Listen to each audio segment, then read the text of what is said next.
Today we're going to connect to the Honda Link infotainment system in the 2021 Honda Ridgeline via Bluetooth. From the opening screen of the Honda Link system, select Phone. Next, select Connect Phone, and then select Connect New Device.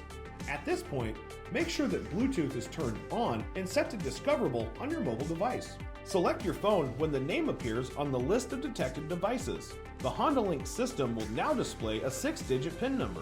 Select Pair if the number matches the pairing request sent to your phone.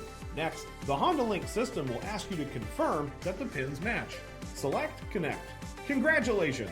You're now successfully connected. All of your contacts and info will be imported into the Honda Link system. If you haven't already, be sure to tune into the other videos in our 2021 Honda Ridgeline model series. As always, thanks for watching.